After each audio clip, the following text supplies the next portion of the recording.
All right, let's do it live on a Tuesday edition. Merely Bo, the great Z. He's back, baby. How you living, buddy? Dude, just to quote you, just hanging banners. Went out there. All you're doing, just went out there on well, Monday. You had a team. I mean, it's a dream team.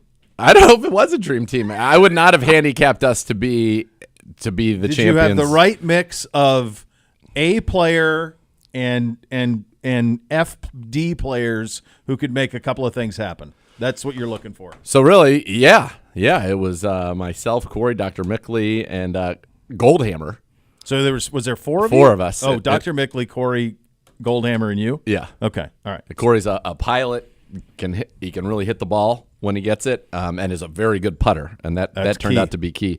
Yeah. I mean, I was shocked. We started off par, and then we made birdie, and then par. So we were 3 over after 5 in my mind. That's like scramble. Even though we're 2 under after 5 is probably a better way to say it. We would then, from that point on, only bogey one more hole, which bogey is a par. Yeah, okay. And a scramble. We birdied every single hole in the back 9. At one point, we had, I think, 12 straight birdies. Unbelievable. It was crazy. I was hitting bombs. Yep. And then I was hitting really good approach shots. So this was a true best ball scramble. True scramble, yeah. And I would say you didn't have to use everybody's drive, nothing like that. So basically they played your ball and majority of your second shot. Corey hit a couple of really good drives. We used one shot I know of Dr. Mickley's on 5, but he made a lot of putts. Dude could putt. And we used a chip of hammers on one hole. We had one hole where it was like one shot of each of the 4 of us, so we made a birdie. But yeah, and then we didn't make a putt of more than 15, 16 feet. Oh, so and I was just throwing tight darts. Yeah. We had a couple that we didn't even like. They were like basically kick-ins. But everybody, I mean, I only putted, I want to say, and I putted 4th. Mm-hmm. I probably only had to hit all day. Well, every time we parred. So we had 4 of those. So I would have putted on all 4 of those. And then, so I probably only had to putt 7 times. And I made 3 of them going last for birdie, and 4 obviously I missed. But that was it. I didn't even have to putt. Everyone's knocking them down. Oh my God, that's incredible. It was crazy. I thought we were in no danger of competing. I'm like, let's just have fun. We're probably in no danger of winning this thing, and then we won it by 2 shots. And the 14. I mean, at Beachmont, we birdied legit, as legit as it was crazy. It was completely insane. So that was a lot of fun. So we got that done. Yesterday. Shout out to Dr. Mickley at Beechwood Dental, also my dentist. If you're looking for a dentist on the east side, he's phenomenal. And we got it done. So that was fun. And the clouds kind of kept it from being sweltering. Now we had no rain. We didn't get any of the storm or whatever it was that you drove through yesterday. So it was wonderful. That's beautiful. It's quite pleasant. That's nice. Good job out of you. Yeah. Your Monday and the way that everything went your way juxtaposed, because we haven't talked to you about the Open. No, I'd love to talk about it. Go. I did a pretty good dissertation yesterday on it. Now we can do a back and forth, which is going to be great. Yeah. I got a lot of flack, I would say, on social media for not loving the golf course. And I didn't love the golf course. Okay. I didn't. Was the drama great? Absolutely. I was riveted. It was great. Had a setup, brought a TV outside, set up on our back porch. We were just out there in the shade, but able to be outside and feel the warmth, watch the end of it. It was awesome. Rory, Bryson, it had everything that you wanted. Now, the one thing that I will say, and what I said about that course that I did not necessarily like, one is when you have pros hitting shots, landing on greens, and none of them can keep them on the greens. That's it's silly. These are the best players in the world. Their ability to put spin on the ball is second to none. Mm-hmm. I also said, and I stand by this, that I did not love the variability of what would happen when you hit it into the bad areas. And let's be honest about it. Mm-hmm. Bryson DeChambeau, I don't remember the last fairway he hit. I don't think he hit. And he kept getting lucky time and time again in there. Mm-hmm. Incredibly lucky. Now, the bunker shot he hit was awesome. And by the way, couldn't be happier for him. I want later on here, I'll say it out loud and then we'll table it. You can write it down. Who has had a bigger personality / popularity shift in all of sports. This is what I said yesterday. To Gibbe? He's not even listening. Well, that's fine. He's doing other works. But this is what I said yesterday. He went. The word I used was he went from a petulant punk to a man of the people in 18 months to 2 years. Yep. He was, boy, quite honestly, unlikable for a lot of his time. Now, Dixon weighed in on this, the official teaching pro, and he said that he was great when he took him around congressional. That he was misunderstood. There was some of that, but there also was the way that he behaved on the golf course. We saw it at the Memorial Tournament. We saw it at Opens. We saw it at various events. Yes. He was a punk. Yes. And no, he's switched. And I made the point that I think that part of the reason for that is that he is playing, and most of those guys are playing in a closet week to week. Yes. They're playing in front of small crowds, in front of nobody on television, and they disappear for weeks at a time. Weeks at a time, they're gone.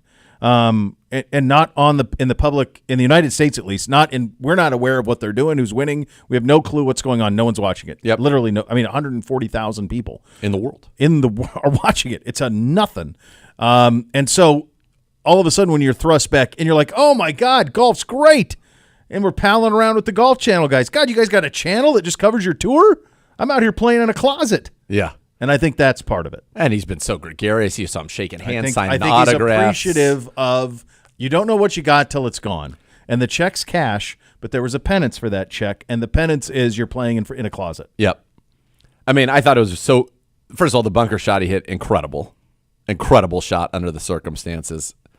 And then I don't know if you've seen I'm sure you have, the videos of him literally going around 18 green for hours so that everybody could touch the trophy. Mm-hmm. Yeah. Well, you want, and then did the Golf Channel guy showed him how to hit showed him it? how to hit that shot, and the guy hits it to a foot, Yeah. which is incredible after smoking it over the green. Yep. That clip was amazing. It was awesome. And then Rory, one of the most relatable things that we've ever seen in golf. So many of us, regardless of your skill level, have missed short putts when you did not want to miss a short putt, and he did it twice in 3 holes with the biggest. He should have won the Open. He's up 2 with 4 to play. It was his Open to win. He's up 2 with 4 to play.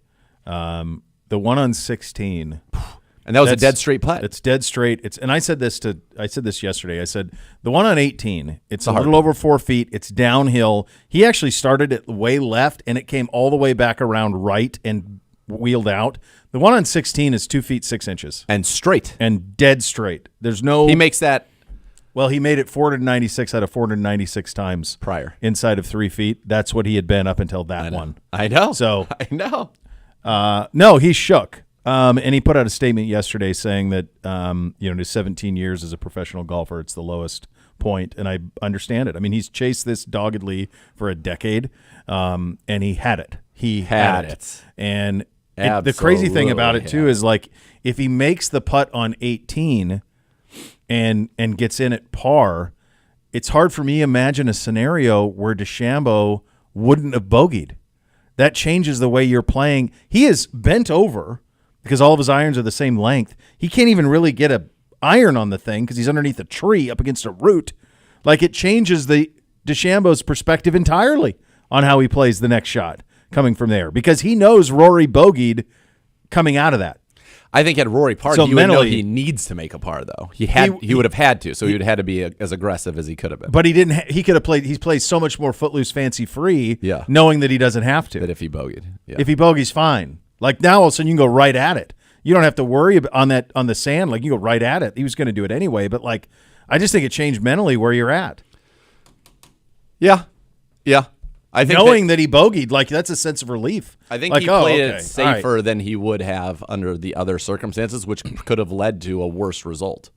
Like if he knew he had to make par, he would have probably hit a more aggressive second shot than he did. And this one, he's like, all right, let me just get it out there in this bunker.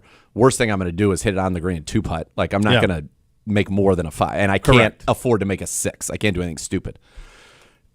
It's tough for Rory. So many memes. Barstool had it right. The gimme circle is going to get a lot shorter with your friends on the golf course, I would imagine, for at least a little temporary bit there. But Great theater. Great theater, great spectacle. Bryson then is like in the house that he was staying at. He's walking around the street all night with the neighborhood kids. I mean, you felt like he was the people's champ in this one.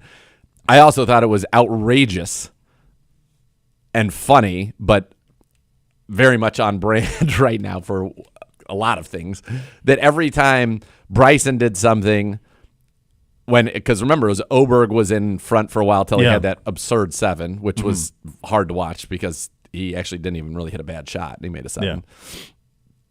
They're always chanting USA. They're chanting USA at Oberg. They're chanting USA at Rory. Right. Like, I thought that was hysterical. It was. So I'm curious, what did you think of the coverage of the event? Like the broadcasters? Yeah. I didn't think much of it. I thought it wasn't Nance and Faldo. Did you happen to notice that NBC has the Olympics? I don't know if you know that. I did know that. That they make that pretty obvious. Yeah. I also noticed. That wasn't my biggest beef. I'll tell you my biggest beef. Can I jump in before yours? I bet I know what that is. I think go ahead. Yeah. My biggest beef is I didn't see the putt that he won go in because some numbnuts decided to run a thing across the bottom of the screen on the putt to win the U.S. Open, and you couldn't see it go in the hole. So biggest beef. Local NBC affiliate. Here's what I said yesterday. At what point are we treating It's Hot like it's a tornado? It's 90 degrees, brother. That you're not going to get hit with a 150-degree heat bomb that's going to murder everybody outside. Correct. It's hot. We know it's hot. It's warm. What blew my mind about it was this is going to last until Friday at 5. I'm like, this is not a warning. It's hot. We all have a phone. I can look at it and see it's going to be hot all week. I'm not getting hit with hot out of the middle of the clear blue sky like a hurricane or a tornado. This isn't a natural disaster. It's hot. You do not need to put a banner up to say it's hot. Especially because it wasn't hot on Sunday. No, it was not.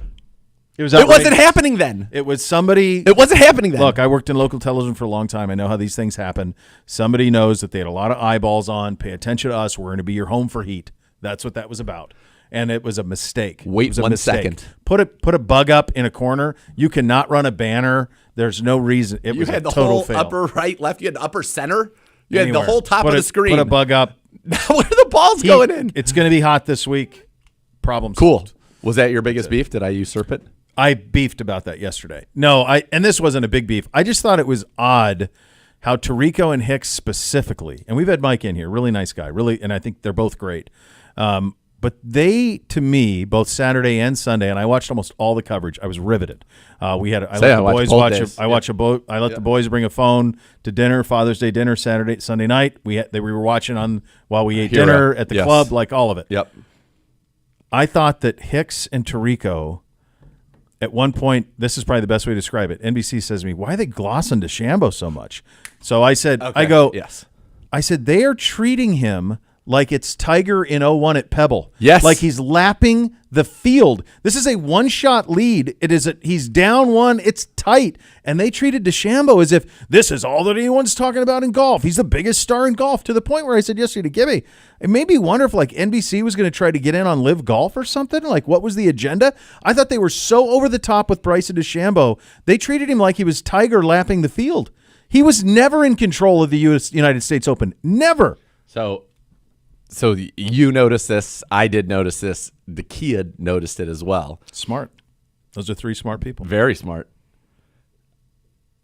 The kid's conclusion was that NBC, like that a merger, they're figuring all this out and they're all going to be back together. I think that's fair too. And that there's got to be something. And that they feel right now it's clear Tiger is done. Yep. To your point, we need a captivating star, and in their minds, we're planting our flag on Bryson because he plays the game a little bit differently than other people. He can hit balls and hit shots and distances that other people can't, like the one par 5 when he had, I think he was 273, and he hit a 6-iron into a greenside bunker. So he can be captivating. I think, to me, it felt like it was all, I know it's not, because it just can't be. There's too much. It can't be.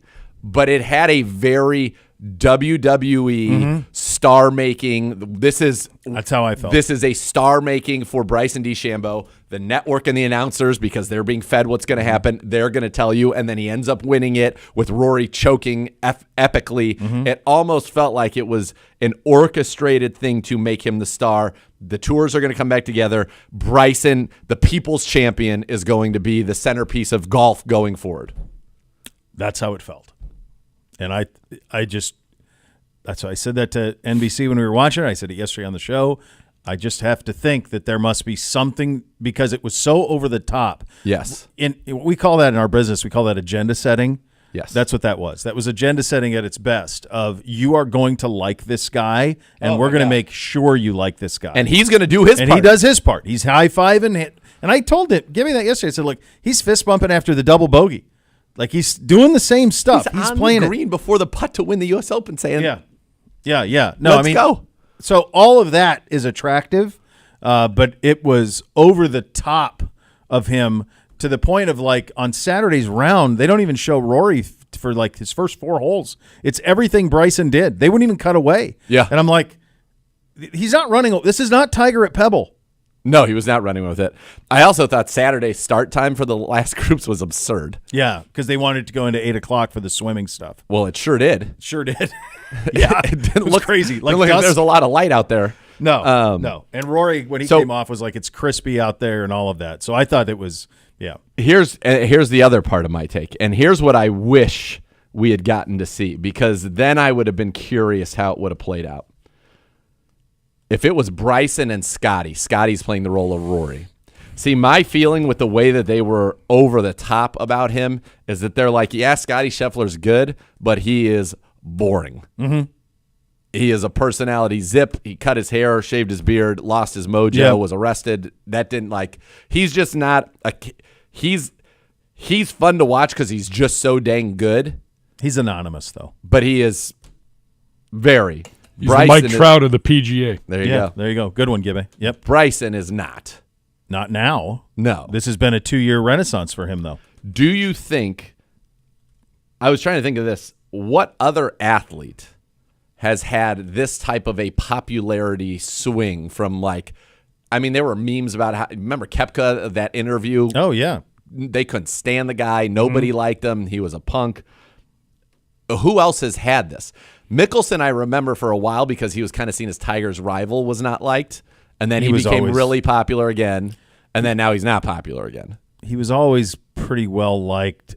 You mean coming from villain to beloved? Yeah. Okay, so the first, as I haven't thought about this human in a long time, but the first person that came to my head, and I don't necessarily mean it in terms of a villain, because he was always very popular, but a guy who's felt like he was much more substance than style, that seemed kind of petulant, and then became kind of the face of it for a brief period, was Andre Agassi. I haven't said his name in 20 years. I don't know what made it pop into my head, but when Agassi had the hair and all of that, there was a lot of criticism that he was all flash, no substance, couldn't win much. And then remember his wig came off at Wimbledon? For sure. And then he had a flip and he became ultra popular as he was older. That one jumps to mind. He was still popular enough, though, to be the centerpiece of Nike and Canon, no question. of ad campaigns. I know. It's a struggle to find somebody who was unpopular who became popular. That's harder. It's harder. That's tough. I don't have anybody off the top of my head who was all of a sudden we begrudgingly rooted for as they aged. Now, I think because it's a quick turnaround, and this one, Gibbe's probably going to like this one, and maybe it's because of where I am, but it did feel like when LeBron first went to Miami, it felt like the whole country was rooting for the Mavericks in that finals. There's definitely some regional bias there, but it really did feel like the majority of people were rooting for the Dallas Mavericks and rooting against him. Yeah. And then he came back a few years and obviously was as popular as could be. Yeah. Yeah, there's maybe although he's never been the people's guy like Jordan was, or even Kobe. I don't think so. I think it's just his size. He was too big and strong, and so it's when you're the biggest, strongest, fastest, it's hard to be somebody that anybody can identify with. You just go unless you're the big Aristotle people. People had a great affection for him. A great affection for him. Yeah, no, it's hard. It's hard to find. I was trying to think of somebody who it's usually somebody who's much later in their career has like they finally get it, and like and then looking back, we like respect their journey to get there. Yeah. You it happens a lot more in wrestling. Did Elway have that a little? Well, right, yeah. Elway have that a little bit where it was kind of, I'm around here or not, but like where people were like, man, he stuck it out. This guy was a choke artist in the 80s. He couldn't get it done. And then late in his career, he was pretty clutch, when they won the 2 Super Bowls. It's hard. It doesn't happen often, especially not in this amount of time and not when you're still in your prime. Yeah. Which made it, you and I, we all had a similar feeling watching it. Like it was just overwhelmingly effusive praise. Watching Rory, so you asked yourself the question, we were talking about this. Do you ever think he'll win another major? No. But yes. So he's 35, and his relationship to par in the final rounds of majors versus everybody else, he laps the field. He shot 69 Sunday. He shot 69. On fire. I know it. He was on 69. He didn't have an iron shot worth a damn all day, but he scrambled and made every putt and crushed it until he didn't. When he made the putt on 12. Yeah. I'm like, okay, he's going to win the U.S. Open. He's going to do it. Yeah. It reminds me a little bit of, and this is one you got to go in the way back, and there's obviously a connection here, a little bit of Greg Norman to this. It's not quite as bad as Norman with Faldo at the Masters, where Norman's up huge. 5, right? And blew it. I believe so, in like 92, 3, somewhere in there. The Shark. Yeah. But he didn't. He didn't get back to that point. He was best, most talented player in the world, all that stuff, but like that unnerved him and he was done. It's going to take a lot for Rory to come back for this. 2 foot 6 inch, bud. I mean, straight as can be. The 18 is one thing, but like that doesn't even come to it. No, if he just hits that one. And Faldo on the BBC broadcast on 18 was imploring Rory hit a 3-wood. What are you doing? Why are you hitting a driver? Why are you hitting it into that junk? Just hit a 3-wood and drive it in the middle and go. Why could nobody, it felt like was even close. I don't even understand how that hole went because it looked like they were hitting it down the fairway, but were they hitting it through the fairway? I think so. I think they were hitting it through it. To the other side through. Yeah. That's why he was saying hit a 3-wood. On the BBC they had Faldo and he said hit a 3-wood and then you can approach it. Because it was stupid. It was meant for Bryson to win. That's what the broadcast was wild though, wasn't it? It really felt WW. That's what I felt like. I thought this is like they knew the outcome before. It just felt like this was the way they were selling it for DeChambeau, and it was like you will love him.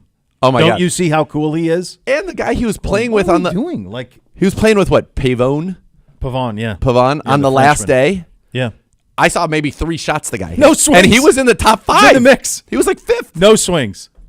And it was almost like at some point in the back nine when Rory took the shift, they're like, oh, my God, we got to tell the Rory story.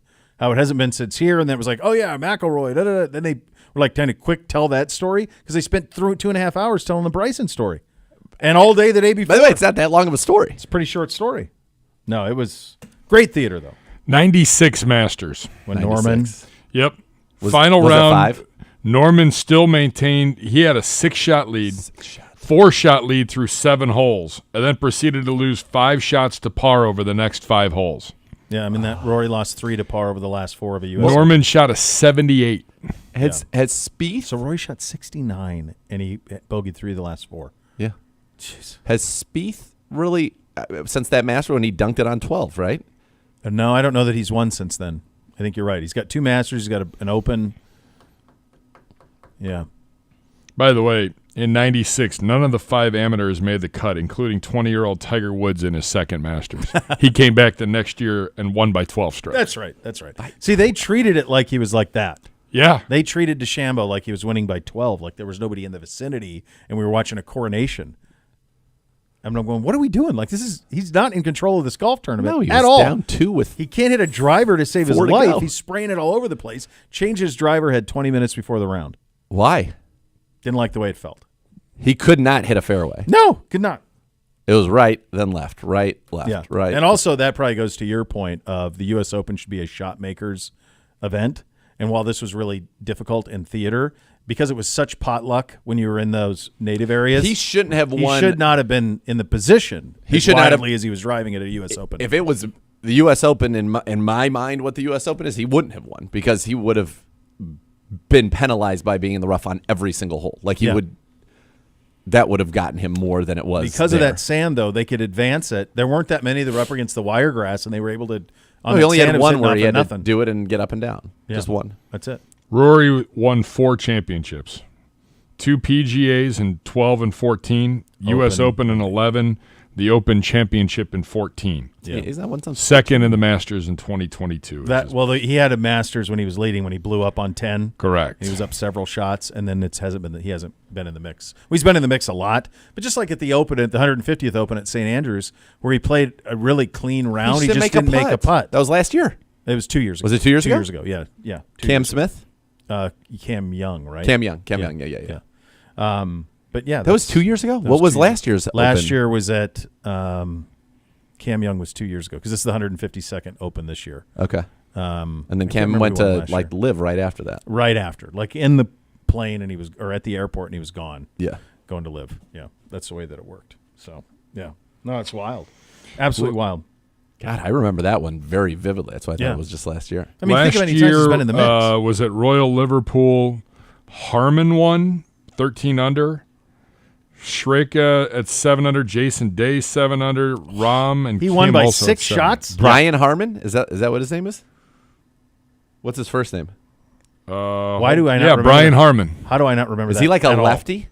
He's a Canadian guy, right? I think he's a Canadian guy. Is he left? How Is he the the hell guy? do we not have any recollection of that? Because he's the guy that would take like. Isn't the guy who took like 1 million waggles or he had something weird pre-shot where it was like people were furious. I mean, he lapped the field. He won the Open by 6. Hold on, we're looking this up. Jeez. Meantime, we have some dates for you from the NFL. Browns training camp report dates are in. The rookies report on Monday, July 22nd. Vets reporting on the 23rd. The Greenbrier trip to follow on Thursday, the 25th, per Chris Easterling of the Akron Beacon Journal. So you have that, which is nice. So Harmon won. NBC put a waggle tracker in the Open Championship, making fun of his pre-shot routine because he would waggle like 20 times per shot. But he smoked everybody. Yeah, I don't have any point of reference on that at all. Try to see, was he a lefty? Yeah, he is a lefty. Yeah, look, they put the waggle counter up there, and he wouldn't stop. And then I guess he would take forever to hit the ball because he was constantly waggling. What are we at Was now? that like our first weekend at the Greenbrier? Maybe that's why I don't remember it. I don't remember it. I remember now that once we said it, I remembered it. But I remember him in this outfit doing all this, but I Yeah. don't remember those rounds. By the way, I'll let you know when when he hits the ball. We're at 12, 13 waggles, and then he just hit the ball. Well, at one point they did on Sunday. They did put like Bryson on the clock. Him and Oberg, they put him on the clock, whatever that means, or warned to put him on the clock. By the way, poor Oberg. That 7 that he made, he hits a pretty solid chip that runs a few feet by and then ends up in a bunker. I thought he hit a perfect bunker shot. It basically had come to a stop, and then it starts trickling, and now he's 50 yards off the front of the green again. Yeah.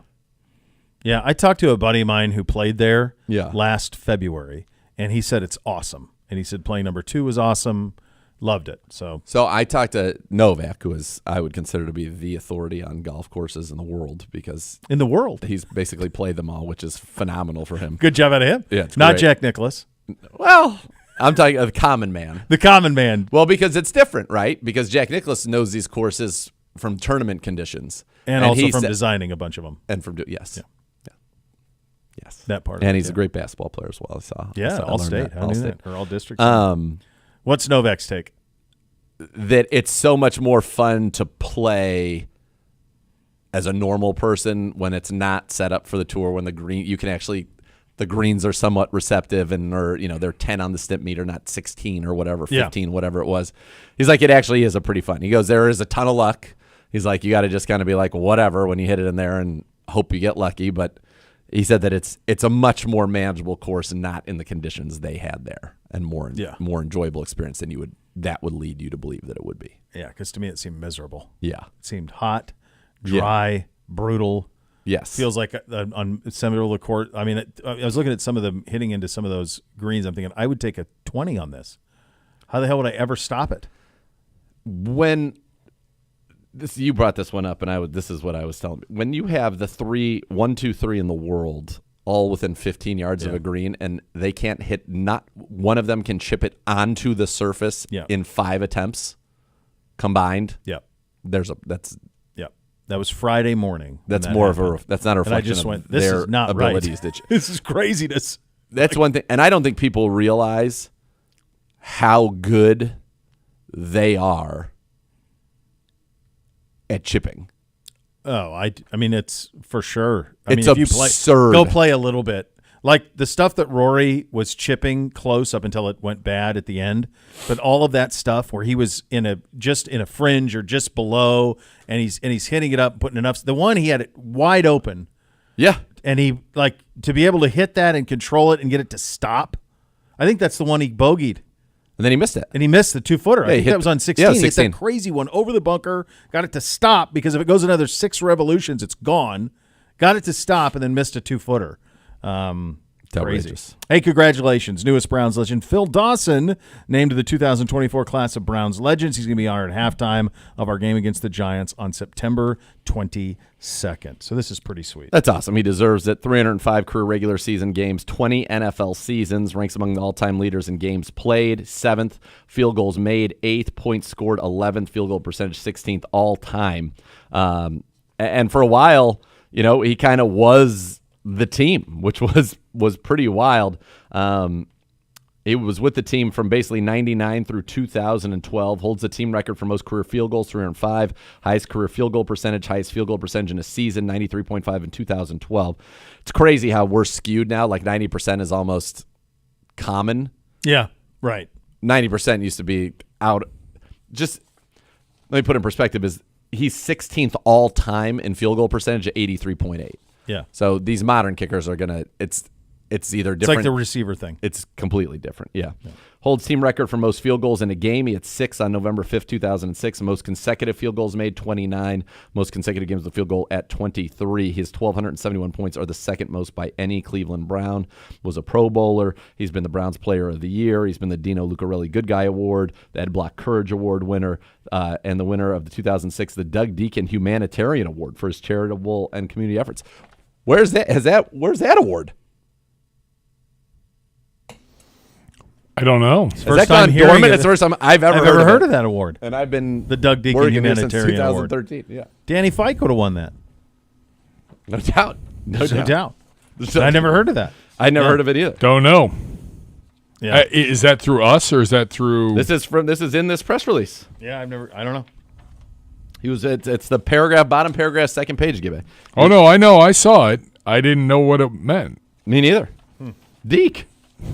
There you go. He's got a humanitarian I was award and a handing out radio awards. booth. I was at the game against Buffalo, which I think was the high point of the Phil Dawson tenure. baby. Yes. I Boy, there. was it. I was there with my father-in-law in what was the most absurd conditions to ever watch a football game. Doc Harris, Mr. Forcione there as well. And the four of us were sitting there freezing, and he won the game because all you could do is kick. You couldn't do anything.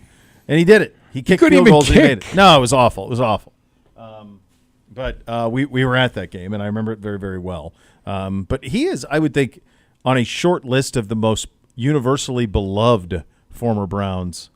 Like when he comes in anywhere, I mean, it's Coach Birdie's tops, but then he's right there. Like people love Last Phil year Dawson. when D-Hop got Yes. hurt and he posted a video of him hitting a 50-yard Oh, field yeah. goal, it broke the internet. Yeah. He Rez is Nation's like, go beloved. get him. Go get him back. He is beloved on that side of things. So congratulations to him. Very, Yes. very good. Huge congrats. All right. Browns fans, ever want to go to Vegas for a Browns game? Maybe New Orleans. True Fan Travel, official fan and experience partner of your Cleveland Browns, hosting premium trip packages for Browns fans. Visit truefantravel.com today and reserve your ultimate Browns travel package. Cool cities, bro. Thanks. Those are your hot topics of the day presented by University Hospitals. The Ravens have a new look. We will get into that among other things coming up next. Sorry. You're listening to Cleveland Browns Daily, 850 ESPN Cleveland.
Be part of one of the most passionate fan bases in the NFL. Join Next Gen STM, presented by Ticketmaster, the official wait list of your Cleveland Browns. Being a Next Gen STM is the best chance to become a season ticket member in future seasons. Visit clevelandbrowns.com/nextgenstm to reserve your spots today.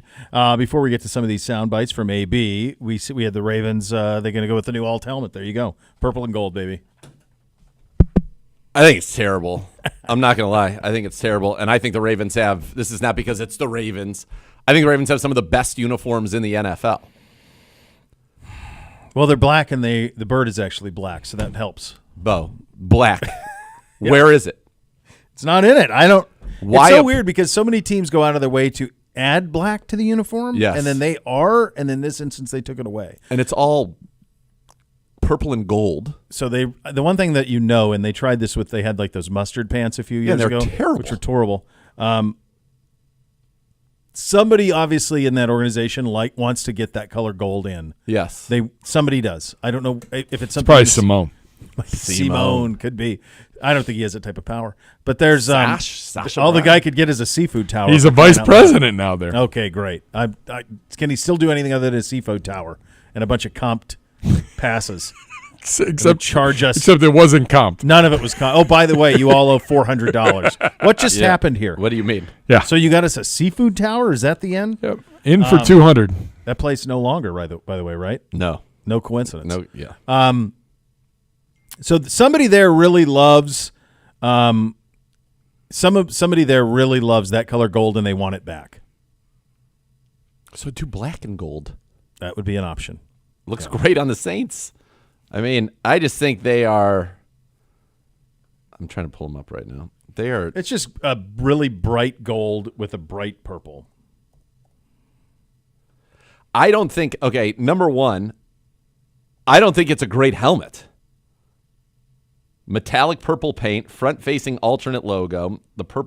They've got gold face mask, gold stripes, and I don't love the uniform. They're kind of like, honestly, I would be like, man, the Vikings kind of whiffed. The Vikings have had it going pretty well, and they kind of whiffed here. Yes. If you wanted to do a purple, like even their regular uniform with just the black hat over the purple, let alone when they go all black, which are phenomenal, are just so much better. It feels like they want to sell some extra helmets. I don't know. I think they're shockingly bad. And I love uniforms. I'm typically I'm not as strong against it as you. I'm kind of indifferent. I'm pretty much indifferent. The one thing I do because they're not a historical brand, it doesn't bother me as much. But it's silly. There's no reason to do it. They are. Yes, you could have just done black and gold if that's what you're going for, like that. It's not a good-looking uniform. No, it's not. It's not. No, it's not. But somebody there wants that gold in there. That's the best I can tell about it. And in no way, shape, or form does it evoke a Raven. The Ravens. No, not in any way. But you're going to get this because with the extra helmet shell, now we can sling some helmets. Mr. Zagura. If I was going to do an alternate Ravens helmet, I would have done an entirely white and black, and I would have done a white helmet with black stripes and the black Raven, and I think that would have looked, and black face mask on a white helmet, I think that would have looked awesome. Could have done that. You also could have gone like blackout. Just straight up blackout. Like the logo black, like matte black over glossy black, black face, like true Raven. Yes. That. You could even done the face mask red to like for the tongue or whatever. Like you could have even done that. There's something you could. Fine. I would have leaned all the way into the black though. I would have stayed out of the purple soft gold and all of this nonsense. I think it looks ridiculous. It looks like a creative team. It does. It does look like a creative team. Like purple. That's a lot of purple and gold. And baby. gold. Let's throw these two together. It's like the Lakers. Yeah. Except it's a Vegas gold. Yeah. Yeah, it's interesting. AB was on the NFL Network Insider Show from the Ozzie Newsome GM Forum. He talked with the fellas. Among the topics, where Deshaun Watson is in his rehab. First and foremost, Deshaun has really worked his tail off, during the rehabilitation over the past several months. He's really actually ahead of schedule. He's really chomping at the bit to take the governor off, so to speak. But really, he's had a really nice spring. He's thrown the ball well.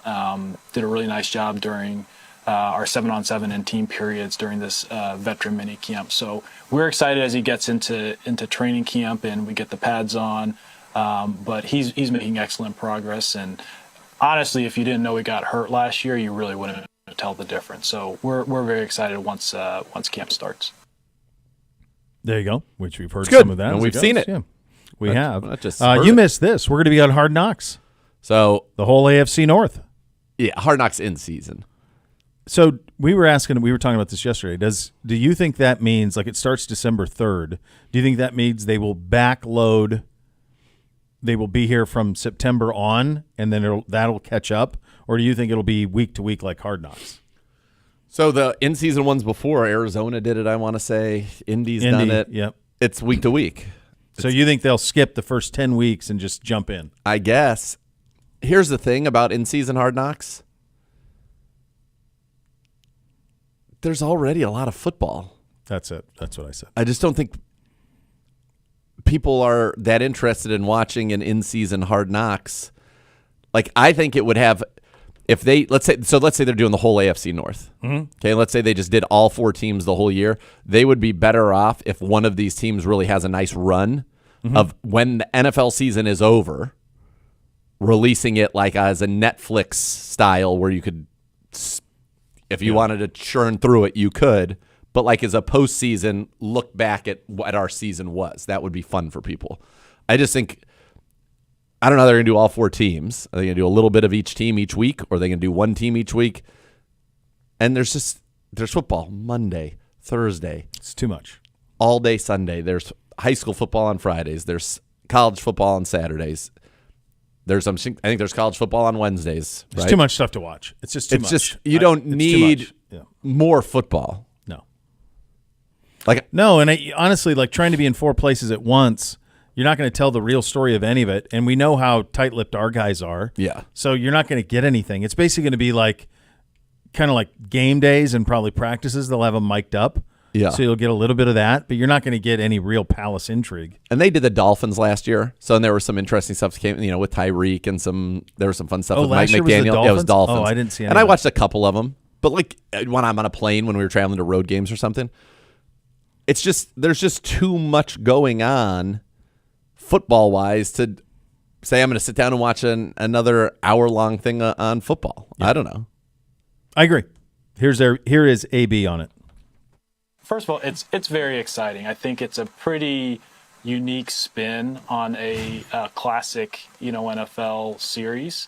And honestly, like it's an honor and a privilege to be among one of the 4 teams that can be in this iteration of Hard Knocks. Even though we're rivals, I think all 4 teams, all of us hold an immense sense of pride with the competitiveness in the AC North and the rivalries that you establish. I think it'll be pretty cool to see what we believe is a very unique division. Can't say that I'll be necessarily tuned in every week because usually by the time I get home I'm a little bit footballed out, so to speak. But it's going to be a really great opportunity for NFL fans and fans of our 4 teams to really engage with the organizations. I think we are almost exposed out. Yeah. No, I think that I think that there are people out there that are diehards of just these teams, and obviously our Browns fans are incredible, that maybe they don't watch the whole NFL. They just watch the Browns. Mm-hmm. Then for those people, or the Steelers or the Ravens or the Bengals, I think they're going to enjoy that a great deal. I think I think there's a reason that it hasn't worked to this point. That's why they're clearly trying something new. So new. they're trying something new because my hunch is there's not enough just following one team to warrant an hour. And that the storylines are done. We're up to speed. Outside of the Dolphins and Dolphins fans, how many people are willing to give an hour a week to more football that has nothing to do with their team? Yeah. So now they're saying, we'll do 4 teams. Hard Knocks comes at the perfect time. You're starving for it. Yes, you're starving for real, and they've done a good job. The Lions one was excellent, and this Jets one was excellent in terms of giving you the real stars, the real guys, and putting him on there. I said this to Gibby yesterday. I think we were probably the most misleading We're of all of the Hard Knock seasons ever. That season they were here was the most misleading of what was actually happening. There was, in fact, nothing about what was actually happening. Nothing. And we featured Devin Kajust, Brogan Roback. Nassib, I guess, a little bit, who was the only one that had a chance to make the team. Mm-hmm. But they didn't feature like anybody who had a chance to make the team. No. Kind of the coolest thing that came of it was like the idea that Nick Chubb was at an airport and nobody knew who he was. Yeah. Picking up his bags. And now he's Nick Chubb. It wouldn't be the same today. No, it would not. AB also weighed in on Amari Cooper and his contract situation. I'll say first and foremost, Judy, it's a standard practice for me where I don't comment on contract specifics or discussions that we have in our players in this realm, just because I do think it's a pretty deeply personal manner for really anybody when you're talking about compensation. What I will say about Amari, though, is since he's been a member of the Cleveland Browns, he's obviously been a high-level Pro Bowl caliber receiver. But he's also a great teammate and he's a great professional. And we're happy to have him as a member of the organization. Sometimes, all teams will have periods where they go through these type of situations, but it does not change our affinity for Amari. We'll navigate, call it the business considerations and the business aspects as it goes. But he is a big part of our team, and just as importantly, he's a big part of our culture. There you go. There's your GM on Amari Cooper. All right, here is the question. Speaking of Nick Chubb, what went into the decision to keep Nick Chubb and restructure his deal? Here's AB on that. I think first and foremost, when we look at any member of our organization, it's important for us not to lose sight of the fact that we're dealing with people. And what happened to Nick last year was very unfortunate. He had no desire to be anywhere besides Cleveland. We had no desire for that to be, the last snap that he would take in a Cleveland Browns jersey. And just quite honestly, he's the heartbeat and pulse of our team. He is a selfless individual. He works hard. He's obviously an outstanding ball carrier, an outstanding running back. And I said this at the end of my end of season press conference. I had coming into the year, I had a respect level for Nick Chubb. It was a 10 out of 10, and exiting the season, it was probably a 20 out of 10 because this was a person who came in every day, 5:30 a.m., doing his rehab modalities, working as if he was preparing for Sunday. And I think that says something, about him individually and as a professional. And, one of the moments that we're all most looking forward to is the first time he runs out of that home tunnel for his debut in the 2024 season. There you go. Yeah, it's going to be awesome. And Nick Chubb, he acknowledged that they did a good job of working with him to make this happen. Yeah, absolutely. JOK coming up next. You'll listen to Cleveland Browns Daily on 850 ESPN Cleveland.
All right, let's head back to the podium, presented by Vivid Seats, official fan experience partner of your Cleveland Browns, and JOK.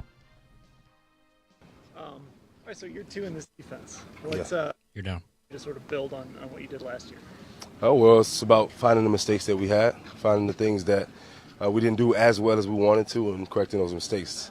It doesn't have to be complicated. We don't have to go to the moon, find another planet, right? I think the simplest thing is to find the things that we did wrong and correct those things. Is that kind of nice to be able to build on that success you had? Obviously there hasn't always been that kind of stability here, but just sort of to build on what you've had. Yeah. Last year. Yeah, the good thing about, when a team has success, or whether it's little or a lot, there's a culture that's built. And when the culture is built, then there's a system that people can, step right into, right, and continue to do the same things, find the things that will elevate and what they can use to build on that same culture that has already been there. So I think for us, it's good to see that, we still have the same culture, the same attitude, the same principles, right, and we could just go right in and put forward. What kind of taste has that Houston game left? Not a good one. Not a good one. I mean, obviously we lost. So, anytime that is not a W or a win, then it's no bueno. How much of a difference do you feel going into year 4 versus as a rookie? Like, how much do you think you've grown? How much more comfortable are you now? Well, each year is a progression. With experiences, with time, with meeting new coaches, meeting new players, there's always something that you're feeding off of. There's always something that you're growing off of. So I think that each year, even every day, right? Even every day we grow 1%. So I think that, the more that you're here, the more intensity that you put to the time that you have, the more you'll grow. So. How much, especially as a leader, I mean, I know this room looks so different this year with Awak gone, Taki gone. I'm a dog. Whoa, man. What is it like now? I mean, you're very quickly have become kind of like the old guard, quote unquote. Yeah, we still got Jay Hicks, so I ain't too old yet. Yeah. But no, I mean it's good to there's always an evolution, right, with the system that you build. So I think the evolution for me is kind of starting to step into more of a veteran role, more tutoring, and hey, look. I think that you could do this better. Guys looking up to you saying, hey, look, what can I do with my technique here for me to be better at this, right? So, of course, there's everybody, every student, has to become a master someday. Every master has to start off as a student. So, continuing to progress there. Where are you at in that progression, do you think? Right? I'm a student still, so. Do you know? I guess this is kind of a weird thing to ask. Do you know when you become the master, or does it? Well, the thing with every master is they'll say, I know nothing. Every wise man, any monks and things like that, right? They all, I don't know anything. Knowledge is nothingness. All this spiritual stuff that's going on. But I think that's the beauty about knowledge. That's the beauty about experiences is that, even with the more that you have, the more kind of humble you are, and you just say, hey, look, I'm still a student. I'm still here to learn. I'm still here to progress in my knowledge and everything that I'm doing. Do you think the game slowed down for you last year with reading and reacting? And I mean, guys talk about that as they get older. Yeah, I mean, slow down. I mean, I don't necessarily, categorize it as slowing down. I think it's more so of just understanding, the positions that are around you, understanding your position more, understanding, the offensive personnel and things like that. You start to have more knowledge of the things, right? For some people, they say it slows down. For me, it's more just, I have a better understanding of the game, a better IQ. Yeah. I think coming out of last year, a lot of people were like, man, JOK had a great year. How did you view last year? Yeah. Were you happy with what you did? Not necessarily. I mean, it's good to kind of get the acknowledgement, the Pro Bowl and everything, and But I mean, I think there's a higher level to it, and whenever there's a high level, there can't be there can't be this satisfying attitude, right? I think for me, it's more so there's a lot more to do. There's a lot more to conquer and to persevere through. I haven't necessarily gotten the amount of tackles that I want. I haven't gotten the amount of TFLs that I want. I haven't gotten the amount of interceptions that I want. And when I have Dalvin in front of me, it's very hard to see the quarterback. But he will get there at some point. Yeah. Where does that anticipation come from, though? Yeah. That ability to kind of see. There's times when it seems like you see the play before the play happens. Well, I think it's preparation. It's the coaches, it's my teammates, it's Awak saying, hey, look, this is a draw, or hey, look, this is the crack toss, right? I think, for me, it's a combination of many things. It's not just my own personal understanding or IQ, but it's all those all-encompassing reasons, the coaches, even the janitors, right? I always give salutes to the janitors. Even the janitors picking up that one towel that was right there. That kind of contributed for me getting that TFL, right? It's a program, it's a team, and all of that kind of circles back to that. It seemed like last year you put on some more weight, more muscle. What has that process been like? And remaining, are you still an alkaline vegan and doing all that stuff? Oh, yeah. Nah, I probably would never eat flesh a day in my life again. Nah, nevertheless, it's always a progression as well with that. The more information that I get, the more places that I travel, I'm like, oh, okay, this particular plant or this particular fruit is a little bit different, and I can maybe use this to, maximize my energy, maximize my game. So there's always a progression and an elevation with that too. Do you feel like you've sort of fine-tuned that stuff now to, your diet, your weight, all of that, so you're kind of where you want to be?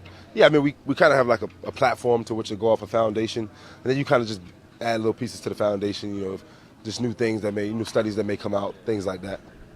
Yeah. Jeremiah, do you give much thought to getting a new contract before you start this season?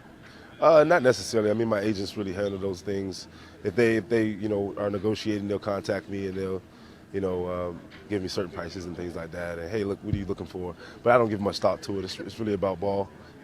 Is that easy to kind of put out of your mind, or is it a process where you have to remind yourself, hey, don't worry about this, I can't control it type of thing? Well, it's about compartmentalization. There's a time for it, and then there's a time to focus on football. There's different, you may go home and maybe 6 o'clock at night, you're done studying, and then, okay, you may give some time to it. But there's always a time and a place for everything.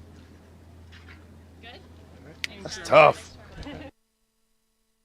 All right, there you go from JOK. You're listening to 850 ESPN Cleveland, WKNR, a Good Karma brand station. Browns fans, check out Vivid Seats for official fan experience packages for the season's games. Purchase Vivid Seats Terrace Experience seats and club access, parking, pregame field passes. They're all included. Visit vividseats.com to learn more on that. Second hour of the program, including an NBA champion crowned last night. Oh, baby. We'll get to all of that. You listen to Cleveland Browns Daily on 850 ESPN Cleveland.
All right, second hour of the program, Cleveland Browns Daily, brought to you by Ballybet, sports betting partner, your Cleveland Browns, now live in Ohio on 850 ESPN Cleveland. Time for a little thing or not a thing. Hello, Gibby. Gentlemen, come on. Good news, we're inside. Dude, it's a deluge. I wonder if anybody else in the metro is getting bombed. I know North Olmsted, O Falls, Berea, and it seems like it's moving north, like into Westlake. Okay. It's going kind of like a slightly northeast trek, but quite the sell, man. Yeah. Just hit here. Oh, you just got it. Okay. Yeah, we just had a pretty good downpour here, and now it's stopped all of a sudden. Now it's going to be Florida humidity. So Yeah, that's the best part. That's what happened yesterday. We had this yesterday on for us, and then after dinner, I was like, I might go get some shots up with the fellas, see if we can talk about a little pickleball. And I went out there and I took 2 steps and went right back in. I'm like, nah, I'm good. Not today. That was sticky. Gross.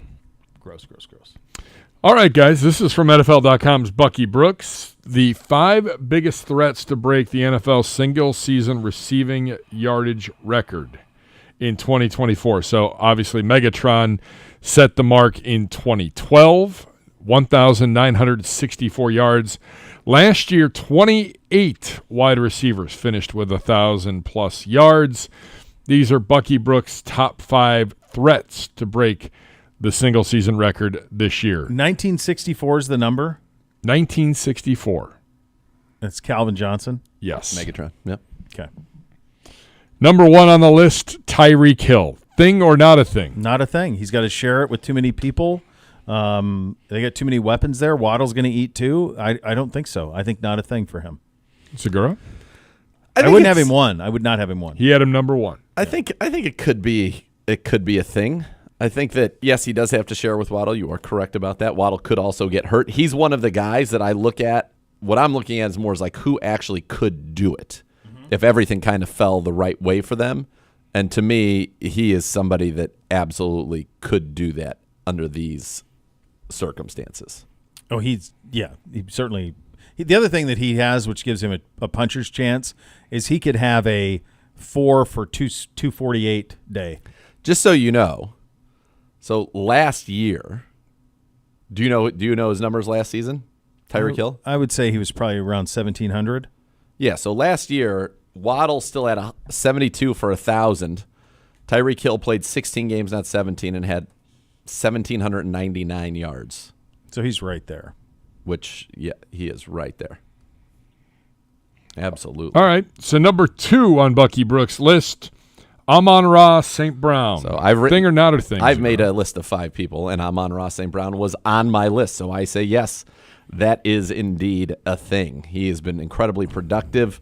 I think he's around 1,400, 1,500 last year. He's the clear number 1 in a passing offense. Now he does have, I feel silly even saying it, but is Jamison Williams going to become anything? No, I can't. They've got Laporta. His targets, catches, and yards have gone up, and touchdowns every single year he's been in the league. Last year, 119 catches, 1,515, and 10 touchdowns. So volume is there. The question, though, is how many more targets can he get than 164? He's going to have to do better than 12.7 a catch if he wants to get to 2,000 yards. I don't think I would say no. I don't think he will get there either. I just don't know that their offense will fit into the amount of repetition and explosiveness. I would have Tyreek more of a thing than him. So I think if you're doing higher or lower, I would have Tyreek ahead of him. Yep. But I think Tyreek's close. Tyreek's very close. There's one guy that I think is more of a. Well, number 3 on this list is Justin Jefferson. Of course. Thing or not a thing, Bishop?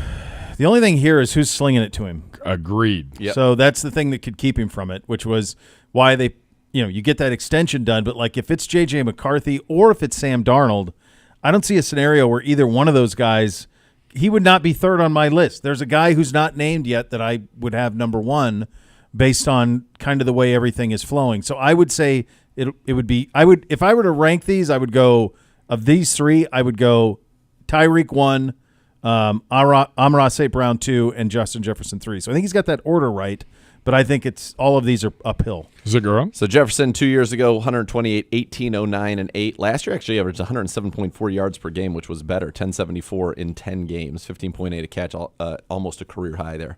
I like him. He's got the talent to do it. No doubt. I think what you're saying He has is the very talent. valid. The situation's tough. I think the guy that needs there are two guys. Hold on. Let's see if we get it. I've got three guys. That should Number be 4 on his four guys, list. actually. Yeah. I have 4 guys that have not. And I was blown away by it. George Pickens. No. No chance. No 0%. quarterback chance. He shouldn't be any. There's 0%. All right. There's a guy that to me I can't believe isn't in the top 5. Number 5 on his list is our birthday boy, having himself a week, and maybe he uses this when he goes to talk to Andrew Berry and company. Amari Cooper. No chance. No chance. How is CeeDee Lamb not on this list? CeeDee Lamb needs to be on this list. CeeDee Lamb, I thought of first right away. Like, I don't know what his numbers are, but he was close. I think he led the NFL in receptions last year. They don't really have any other weapons. Correct. They're going to throw it a lot because they can't run it. 135, 17, 49, and 12. Yeah, he was CeeDee number Lamb. 1 on my list. So he was. I don't know. Bucky only listed 5. He did not list any outside looking in. They're going to throw it. The only way they can win is to throw it. He's the one that, to me, I would have him number 1. I think CeeDee Lamb. So CeeDee Lamb I had on my list. I had Cooper Kupp on my list as well. I could see that as like a comeback. Yeah, I mean, we're a couple Nakua years beat him removed, last year, but yeah. Cooper Kupp's the closest anybody's been. Cooper Kupp, Yeah. 145, 1947, and 16 in 2021 when he won the Triple Crown. So he was 17 yards shy. Mm-hmm. Stafford's still there. They can sling it. I like Jamar Chase. Especially if something were to happen to T. Higgins, I think Jamar Chase has an opportunity. The question for him is, can he play Can he do 17 games 17 and really roll it? And then the other one, and this is more of a wild card because we probably would have mentioned his name last year, but then we never got to see it, and that's Garrett Wilson.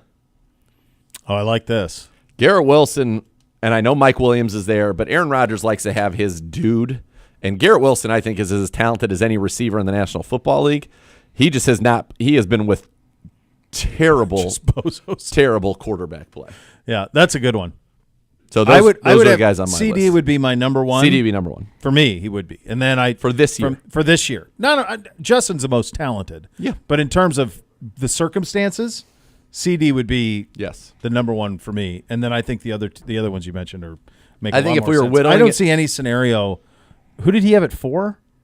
George Pickens. No he chance. was like, he's got big play written all over him, and they're not going to throw it that well. You got to be able to really throw it to have a guy get 2,000 yards receiving. And that's why I think Justin Jefferson maybe doesn't belong in this conversation. Well, my 5 that I was his would be almost impossible. I just can't see unless J.J. McCarthy's way better right away than I think. In which case, that's a hold. Jefferson and Kupp would be on the outside. Like if I had to do a final 5, it would be Lamb, Hill, St. Brown, Chase, and Wilson. Yeah, and I could even say, I think those are the right 5. I would even maybe even think about moving Chase and Wilson above St. Brown. It's just hard to imagine how many more targets he could get that would get him there. St. Brown? Yeah. That's what I'm at 12. Because God almighty, that's you need to be at 500 yards short, 14, 15 yards a catch easy. Yeah. You got to have big play. You got to be a guy who can have one of those 275, 245. Somebody needs to unlock Garrett Wilson. He averages 12 yards a catch for his career. He only has 7 touchdowns in 2 years. That's wild. Well, it was going to get unlocked last year. Yeah. And by the way, your boy's doing ayahuasca, and that's how he missed minicamp. Did you see that from Breer? What? Is he really back in it again? Yeah, but that's what Breer alluded to. He was on with Eisen and said, open mind process, and he was going to go. That's what it was. Yeah. Just say it. That there's nothing to hide. It's not awkward or nothing. All right, there you go. Little thing or not a thing, and we thank Bucky Brooks for that. We did crown a champion in the NBA last night. How winning dictates how you view a city. We will get to that coming up next. You'll listen to Cleveland Browns Daily on 850 ESPN Cleveland.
And it's Bo here for my team at Renew Home Exteriors. Time to update the exterior of your home. You know you are. You're tired of that same old vinyl siding. Composite not only outshines vinyl, but it comes in 20 vibrant, maintenance-free colors to suit your style. Imagining a stunning exterior without the hassle. That's what you're going to get. This month, when you buy a whole house of siding from Renew Home Exteriors, you're going to receive 100 feet in new gutters for free. Renew your home with Renew Home Exteriors composite clad siding. Renew Home Exteriors, superior products and superior service. RenewEstimate.com for more. The Celtics have won championship number 18. All right, let's do a guess the stats. Okay. From 1980 to 2000, how many championships did the city of Boston win? 1980. 20-year period to the year 2000. Just the Celtics. No. City of Boston. Whole town. Through 2000? I'm going to say a couple Celtics. I don't know the Bruins well enough to know if you've got a couple Bruins ones in there for me or not. Yeah. The Patriots. The curse of the didn't. Bambino, I don't believe it ended by that point. No. I'm going to say 3. I was going to say 4. Got it. Okay, 3. 3. Celtics won in 82, 84, and 86. That's it. No That's Bruins. it. That's the list. Okay. That's it. I was That's throwing the one list. Bruins in. That's it. That's the list. Yep. Now, how many do you think the city of Boston has won since 2000? 15. Pretty close. 12. 13. 13. Yeah. I knew it was like 16 to 18. 2 Celtics, 1 Bruins, 4 Red Sox, and 6 Patriots. I don't know. And if you take away 01, you're talking about 12 championships in a 20-year period from 04 to 24. It's 12 in that period. Every one of their teams has won. I was pressed to think of another city who has experienced more winning in a 20-year period in the modern era. No. I don't think it exists. No. From the 70s on, no one's had a better 20-year run than what Boston's had. Yeah. It's all they think about their generations that all they know is winning. I'm looking up every right team. now. Like every this stretch from 19 to 20, the Celtics or the Patriots won in 19, Celtics won in 24. This 5-year stretch is the longest that city has gone without a championship since 2001, which is just outrageous. It's 5 not. years. It's not even close. But it has to maybe be top 5. Would be. Could it be San Fran with Golden State, the Giants? So they had, but they don't have a Niners championship during that window. Yeah, the Niners went. They just haven't. Right. Won. They got the 4 Warriors titles and they got 3 Giants titles. It was like every other year for every other them. But they nothing from the A's, nothing from the Raiders during that time, nothing from the Sharks, nothing from the Sharks during that time. So they have 7. Okay. Between 2 franchises. And the Niners, you had 81, 84, 88, 89. But the rest 95. of the teams, you had the A's in 89. So that ain't it. I mean, LA over a 20-year period, the Rams won it in 22. So you have the 5 Lakers titles. You've got a Rams championship. You've got 1 Dodgers championship in 20. Did the Angels win 1? Although that's not really LA. No. They played for 1, lost to the Giants. Yes. The Ducks, I think, won 1. That ain't it. New York doesn't have it. Dallas. I mean, keep looking. There's nothing. They're on an island. Yeah. Now, here's the other thing that's crazy about it. You mentioned the curse of the Bambino. I have a really good friend of mine, went to the University of Florida, Boston native, right? So much of his identity was wrapped up in the losing that he grew up under. That all they had was the Celtics and Larry Bird. The reason Larry Bird walked on water in Boston is he was the only thing worth a damn. Yeah. Nothing else was. Everything else was Buckner. It was, I mean, think about how much I thought the Bruins were better. They were good in the 70s, Bobby Orr. Okay, yeah. But in the nothing. From like 71 to, they won it in 11. From 71 to 11, the Bruins didn't win anything. Yep. So they had these huge droughts. Patriots never won anything ever. Red Sox hadn't won Curse of the Bambino since the 1910s. And then the Bruins, that's it. But they had Larry. They had that's why that's Bird walks on water. Well, now, my gosh. Did you see that? You hear that? I did. That was pretty wild. Yeah. Now they've had all of this success, but so much. I was talking to my buddies, like so much of like his personality as a sports fan was built up in the loyalty. Like he took great pride, a lot like Browns fans, great pride in rooting for something that hasn't won the ultimate prize. I think Cubs fans were like that to a great extent, and then when they won it, It was like there's bandwagon Cubs fans everywhere. Of course. And there used to be a badge of honor. Like, look, it's Harry Carey and Ryan Sandberg. Rhino. Right. Ryan And Sandberg. like that's it. That's what we got. We got that. That's our whole thing. What is Chicago? Does Chicago have a streak? Well, the Blackhawks won some championships. The White Sox won? White Sox won, and they broke their streak. We have the longest streak in baseball. Yeah. Cubs won. The Bears haven't won since '85, but the Blackhawks won two or three in the last 15 years. When was Jordan's last year with the Bulls? 97-ish, somewhere in there. So, yeah, the eras wouldn't have overlapped from a 20-year standpoint. No, this is it. This is it. And so much of their – like you think about the way like New York and other cities would look down on Boston. It was like, oh, yeah, you got nice colleges. Enjoy that. Like that was it. You can't win anything. All they do is win. All they do. For 20 years.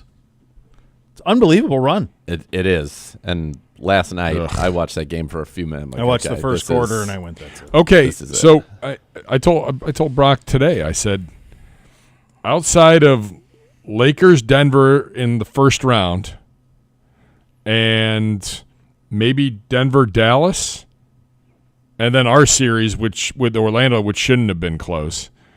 Was there any other series that was even remotely interesting or competitive in the NBA playoffs? The best one was Denver, Minnesota. Yeah. Was the best. Thank you. That was the best one? Denver, Minnesota. That's right. Denver, Minnesota was the best. Everything else was... Like the Lakers series was good. It stunk. But, I mean, But everybody else... No path. I mean, it was just... Yeah, no, it was bad, and it's bad ball. It was terrible. The ratings were terrible for it. They're still good juxtaposed to everything else.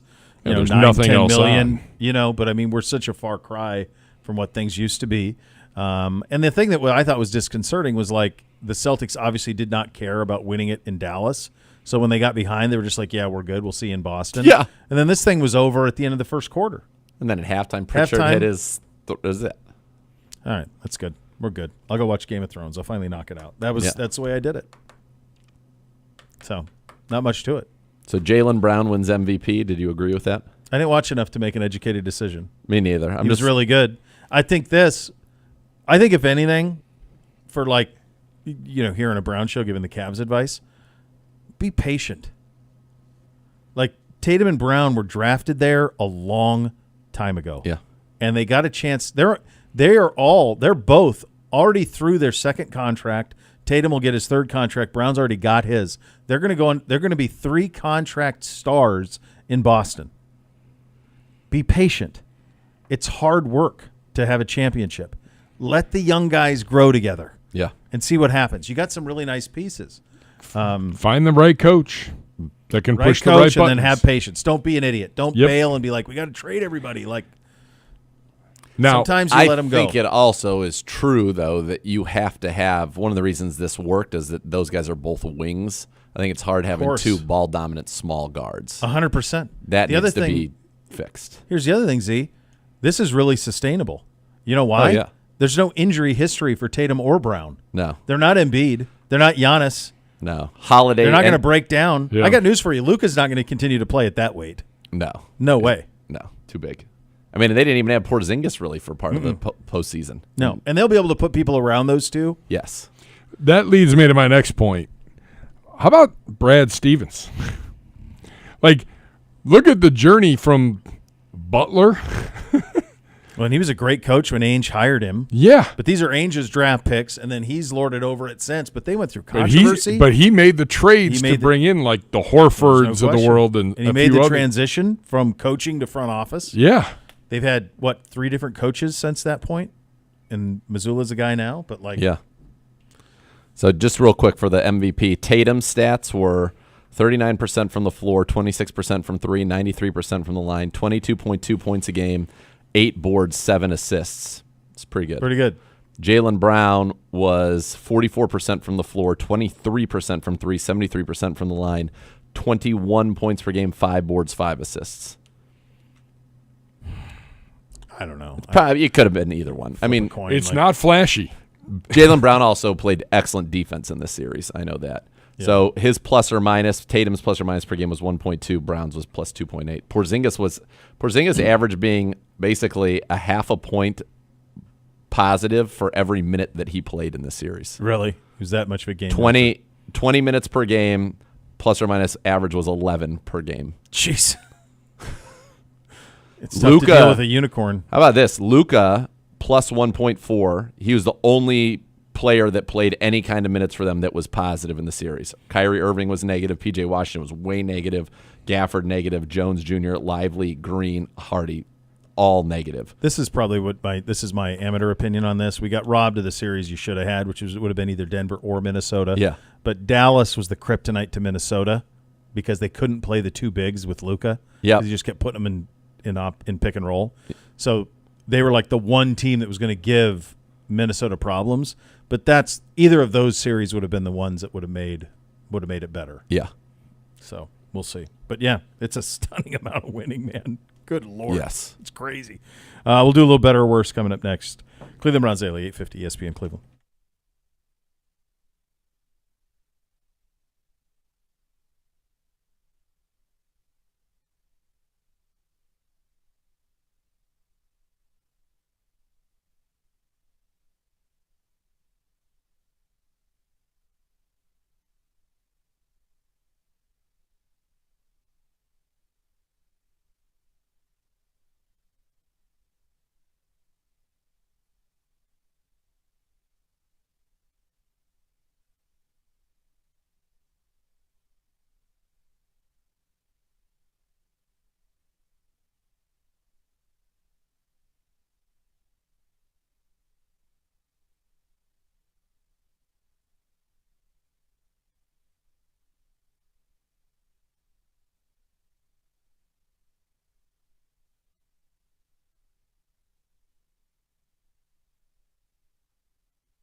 right, I got a couple of ratings things for you guys. The golf, the final round of the U.S. Open was the most watched since 2013 for a East Coast, because on the West Coast they get prime time. So like LACC was better because it's all prime time audience. So it's the most since then. And also House of the Dragon, 7.8 million. Wow. Which is staggering for pay cable. Now, finale of Game of Thrones was like 19 million or something like that. But that is huge. a big number. But that's a big number. In this day and age, that's a very big number for a pay operation. And it's good. We talked about it earlier. Could be better. We talked about off air, I think. Yeah, could be better. Somebody have asked us, are we going to review it or whatever? I'm happy to do it. Well, we I don't think regularly we'll miss a bunch of it. But yeah, we can talk about it on Mondays. I just think that my simple solution for it was if they just done a Star Wars black screen, the king is dead. There is ambiguity in terms of who is the true rightful heir to the throne. It is between his daughter and his wife and their offspring. Go. Fine. Yeah. Let's go. Because it feels like everything they did in the first season was to get to this point anyway. Yes. And I just didn't find myself caring enough about the tragedies that were happening because I didn't have the character development of the people it was happening to. Today is what happened in this episode. That's like they just lit the powder cake. So that now should have been season 1, episode 1. Go. The finale of the last season and into this could have been that could have been it. Yeah. And then you could have go. Because I don't spend time on people I met for 10 seconds. Let's go. Let's go. So that's a big number, though. You can't ignore that number. That's huge. Agreed. In pay? Yeah, that's monstrous. So what was the number for the U.S. Open? It was around 6 million. Wow. Just keep showing golf on East Coast time is really what we should do. I don't care about the West Coast. I think that the reality of this rating stuff that we talk about is, I used to say this thing like, live sports you care about in Game of Thrones are the things you can't DVR, and live sports is still holding on to its place.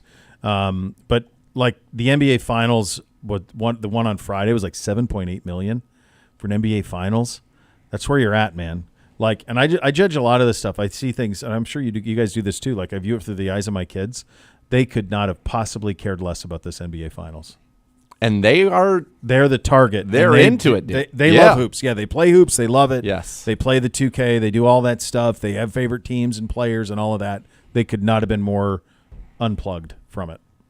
Really couldn't. So and yet they're going to get a record deal. They're going to get this all-time deal because guess what? 7.8 is still a lot more than what they're getting for their shows that are airing. Like the network shows aren't doing that. Yeah. So this is the world that you're living in. But that number for the House of the Dragon thing is nuts. I mean, they're going to make a lot. They're going to be in business with Game of Thrones for a long time coming. As they should be, and there's so many stories to tell. Yeah, I hope that the next time, First of all, going back to Winterfell on the Wall was awesome. Of course but that's great. nostalgia play. That's great. Yeah, and that's an easy hit. Real hit. Yeah, that's a real. That easy was hit. Ned Stark's great grandfather, I think. Now, did you have that point of reference before? No, I knew he was a Stark, though. I mean, right, you knew that because you saw the sigil, and so you knew that. That felt like they were clearly playing on our emotions. Yeah. With that. Yeah. Well, and it's historically significant because as he talked about on that very lookout, they had Stark and Targaryen had come to an understanding years before that new one. Yeah. There. Here's the thing I don't understand. They're all Targaryens. What do you mean? So he's making an oath with these Targaryens. Why not the other ones? Because they're both the guy's offspring. Yeah, but they feel like Viserys truly wanted his daughter to be, and that it was usurped. So yeah, there are a lot of houses that still think that is the proper line. Yeah, yeah. But that was plenty controversial, if you remember from the first season. So yeah, of course it was. Yeah, look, it's really good. I just think it was there was a better way to do it, but it's still the theater of it's awesome. All right, you ready? A little higher, lower? Sure. Higher or lower, presented by Keep It Fun Ohio from the Ohio Lottery, who reminds you to set time and spending limits when gambling. Yes, Nathaniel. Can I try to guess the top 10? Yeah, that's what. Guess the top. If you read the segment, guess the top 10. The top 10 rosters in the NFL according to the 33rd team's Ian Valentino. Okay. And then debate who should be ranked where. All right. Do you want to go back and forth, or do you want me to just throw some names out there? And all right, yeah, let's go back and forth. Do you just want to try to get all 10. We want to find out who's in the 10. Yeah. All right, Niners. They're Yeah, in there. clearly. Miami. In there. Browns. In there. Steelers. Not in there. Kansas City. In there. Oh, yeah. Philly. In. You've got 5 out of 6. Detroit. In there. Houston. Not in there. Jets. In there. Baltimore. In.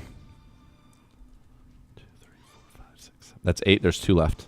Correct. Green Bay. In. Green Bay. Cincy. Not in. That's a mistake. To only have 2 AFC North is a mistake. Dallas. No. Nope. Are they going to put Buffalo in? Nope. Okay. Who we missing? Atlanta. Nope. In the NFC. I'll give you that. Rams? Ram it. What? Top I'm 10 not for that. roster. The Rams do not have a better roster than Cincinnati or Pittsburgh. No. If you're going to weight it on quarterbacks, fine. Pittsburgh shouldn't be based on the quarterbacks, but they're pretty good everywhere else. Yeah. And I would say the same about Cincinnati. Yeah. Like they're both right there. And I think What about Houston is a Houston? lot better than I think Houston. Houston's really good. Honestly, like I'm not sure that are we sure like the Jaguars aren't being punished from kind of an odd season last year? Like I like they their are. roster better than the Rams too. They are being punished. Yeah, I agree. The Rams, Rams are too high. too high. Okay, so let's go back from. So All right. 10 Rams. Yes. 9. First guess for me will be the Green Bay Packers. same. I was going to go Green Bay too. Green Bay is correct. Oh man. All right. 2 for 2. So Green Bay and the Rams. I'm here now, Bo, just to talk through it with you out loud. I'm at Jets or Miami. Probably Miami.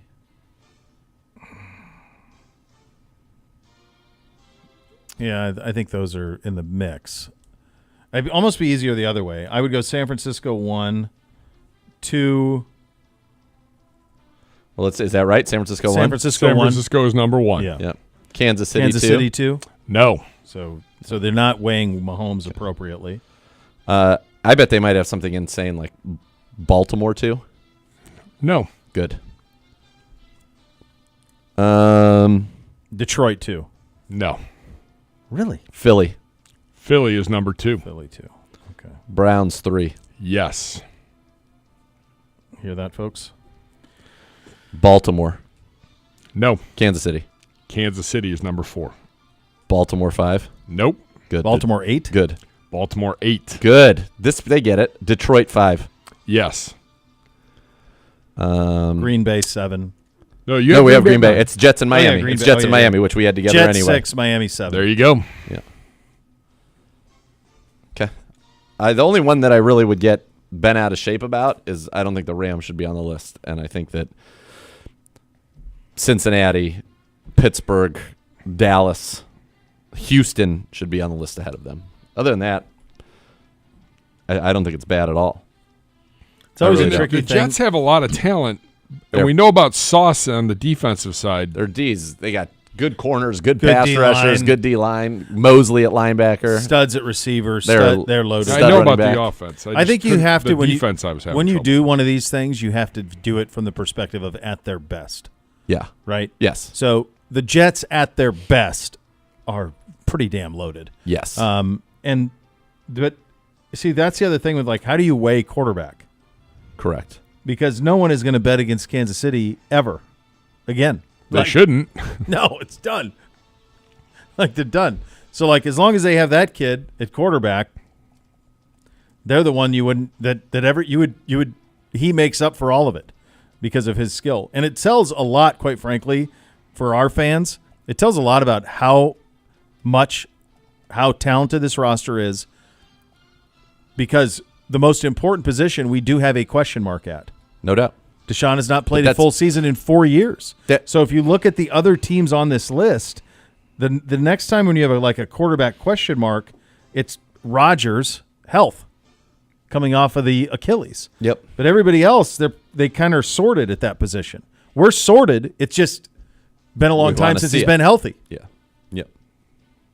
That's kind of the tricky part Today's of it. higher, lower, kids. All right, good job. I like it. I mean, look, it's what we said all along. Put Justin Herbert on the Browns right now. If it just says Justin Herbert's our quarterback, we'd be number 1 on this list.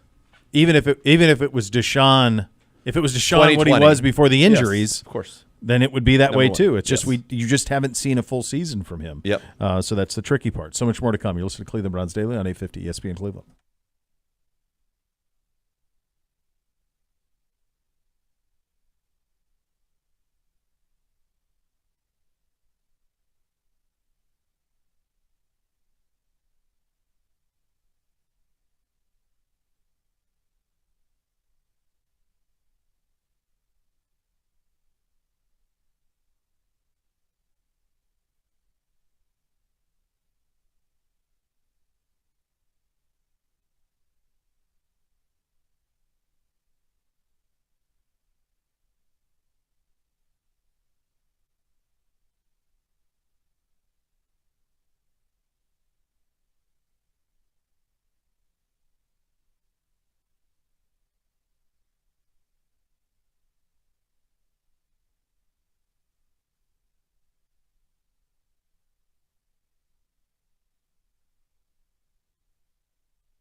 All right, so I guess we probably got to do a little of this Thrones stuff. We did it before. Remember we'd Wyatt or JC Treader. JC Treader, the president of the NFLPA. The NFLPA would come in for 20 This minutes. was pre-prez. And we would break down.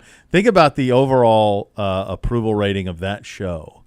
That there were Scotch flights of bottles that you could buy that we gave one for each house we gave to JC. Adidas put out a series of Ultra Boosts, and those ones you got were so crispy. They had those that came out; those were gorgeous.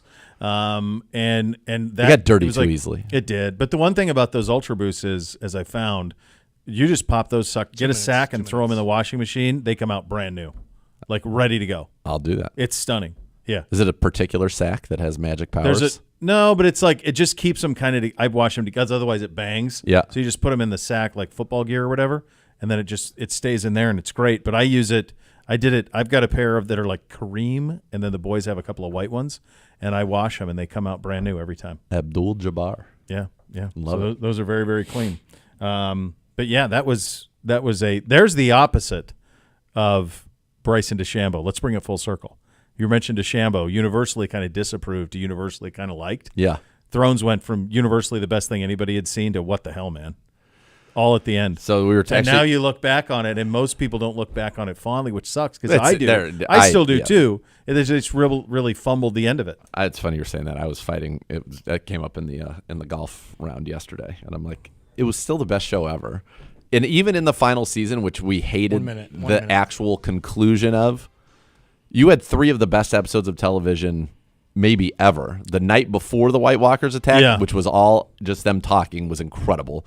The White Walker attack itself was incredible. Arya with the Jordan. Yep. And then the final episode, while we do not like who was installed as the ultimate ruler, it made no sense at all. No sense. And there are certain things that happened along the way that made no sense. That episode was stunning. It was a banger. And had so many satisfying moments. They should have just ended at the Walker thing. The Mountain and the Hound. The Walker at the wall, we're done. Yeah. That's it.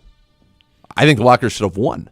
That would have been fine, too. And then the baby of Jon Snow and Daenerys. Hey, all you need with a guy who's got these all these fancy harpoons, you just take the dragon and you just shoot him. Well, you can hide behind a rock, even though he's flying in the sky. How's it be in the air? Couldn't see it coming. I asked the pilot yesterday how that would work. He's like, yeah, I think you'd see it. I think you'd see it. That's probably how that would go. We are off tomorrow for Juneteenth. We are back on Thursday. The next level is next. Thanks for listening, everybody. Cleveland Browns Daily, 850 ESPN Cleveland.